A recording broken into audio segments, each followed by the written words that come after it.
गिरनार पर्वत का इतिहास और गिरनार से जुड़ी कुछ रहस्यमय बातें। तो वीडियो पर अंत तक बने रहे। पौराणिक ग्रंथों में गिरनार का उल्लेख देखने को मिलता है। इतिहास में गिरनार को अलग अलग नाम से संबोधित किया गया है, जैसे कि रेवत, रेवतक, कुमुद, उज्जयंत, रेवताचल इत्यादि नामों का उल्लेख देखने को मिलता है। गिरनार पर्वत को वस्त्रापंथ भी कहा जाता है, क्योंकि यहाँ पर कई सारे सिद्ध योगियों ने अपना वस्त्र त्याग करके यहाँ पर जप तप और साधना की है। गिरनार पर्वत की कंदराओं में कई सारे रहस्यमय गुफाएं हैं। इस गुफाओं में अघोरी संतों, नागा साधु, योगियों और अन्य संतों तपस्या करते रहते हैं। गिरनार में असंख्य साधु संतों निवास करते हैं, इसीलिए गिरनार को साधुओं का पियर भी कहा जाता है। स्कंद पुराण के प्रभास खंड में गिरनार का सविस्तार वर्णन देखने को मिलता है। गिरनार पर्वत के ऊपर 84 सिद्ध और नवनाथ भगवान विराजमान है, जैसे कि नेमिनाथ, गोरखनाथ इत्यादि भगवान। और इस पर्वत में कई सारे धार्मिक एवं प्राचीन मंदिर दर्शनीय है। कई सदियों से यहाँ पर महाशिवरात्रि का मेला और लिली परिक्रमा का आयोजन होता है। यह परिक्रमा हर साल कार्तिक पूर्णिमा सुद 11 के दिन यहाँ पर परिक्रमा स्टार्ट होती है और ये देव दिवाली तक तकरीबन 6 दिनों के लिए परिक्रमा होती है। यह परिक्रमा गिरनार पर्वत की परिक्रमा है, जो तकरीबन 36 किलोमीटर गाढ़ जंगल में पैदल यात्रा करके की जाती है। इसमें लाखों की संख्या में श्रद्धालु भाग लेते हैं। यह परिक्रमा भोजन, भजन और भक्ति का त्रिवेणी पवित्र संगम है। प्राचीन काल में यह परिक्रमा केवल साधु संत ही करते थे। गिरनार पर्वत गुजरात राज्य का सबसे बड़ा पर्वत है और एक रहस्यमय एवं चमत्कारिक पर्वत है, जिसे आज तक कोई जान नहीं पाया है। इस पर्वत पे तकरीबन 9,999 सीढ़ियां है, यानी कि 10,000 में एक कम। 5,000 सीढ़ियों पर मां अम्बा का मंदिर है, जो 52 शक्ति पीठों में से एक है। इस स्थान पे भगवान श्री कृष्ण और रुक्ष्मणी जी एक साथ मां अम्बा के दर्शन करने आए थे। उस समय माता अम्बा ने भगवान श्री कृष्ण और रुक्ष्मणी जी को अपने मुखारबिंद के दर्शन करवाए थे, जिसे आप अभी वीडियो के माध्यम से दर्शन कर रहे हैं।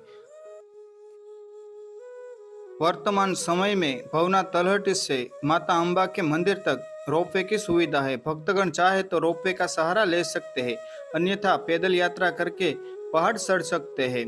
ये एशिया का सबसे बड़ा रोपवे है और इसकी टिकट प्राइस आने और जाने की पर पर्सन 700 रुपये जितनी है। भगवान श्री कृष्ण के बड़े भाई बलराम जी का विवाह रेवती कुंड क्षेत्र में हुआ था, जो दामोदर कुंड के एकदम पास है। रेवती जी यहाँ की राजकुमारी थी। उस समय रेवताचल पर्वत की सानिध्य में रेवत राजा का राज्य हुआ करता था, यानी कि रेवती जी के पिताश्री का। कुछ इस प्रकार गिरनार पर्वत भगवान श्री कृष्ण के साथ जुड़ा हुआ है। जूनागढ़ राज्य एक प्राचीन राज्य है, इसीलिए आज हम इसको जूनागढ़ के नाम से पहचानते हैं। जूना मतलब के पुराना और गढ़ यानी के किला। यहाँ पर कई सारे राजाओं ने राज किया है। गिरनार पर्वत का सबसे ऊंचा शिखर है दत्तात्रेय शिखर, जहाँ पर विराजमान है भगवान श्री गुरु दत्तात्रेय जी। कहा जाता है कि सतयुग में ब्रह्मा, विष्णु, महेश यहाँ पर सती अनसुया माता की परीक्षा लेने साधु के रूप में आए थे और उन्होंने अनसुया माता को बोला कि अगर आप हमें नग्न होकर भोजन प्रसाद देंगे तो ही हम भोजन प्रसाद ग्रहण करेंगे। तब अनसुया माता ने जल का छिड़काव करके तीनों को बाल रूप दे दिया। इसके बाद ब्रह्माणी माता, लक्ष्मी माता और पार्वती माता यहाँ पर आए और उन्होंने बोला कि इनसे गलती हो गई है, आप इन तीनों को पहले जैसा रूप दे दीजिए। फिर अनसुया माता ने जल का छिड़काव किया और पहले जैसा रूप वापस दे दिया। इसी स्थान पे भगवान श्री गुरु दत्तात्रेय जी ने 12,000 साल तक तपस्या करी है। कहते हैं कि पहले के समय में सभी पर्वतों के पंख हुआ करते थे। जब वे उड़ के नीचे उतरते थे तब पशु और मानव को बहुत दिक्कतें आती थी। तब इंद्रदेव ने अपने वज्र से सभी पर्वतों के पंख काटने लगे। तब गिरनार पर्वत यहाँ आके छिप गया था।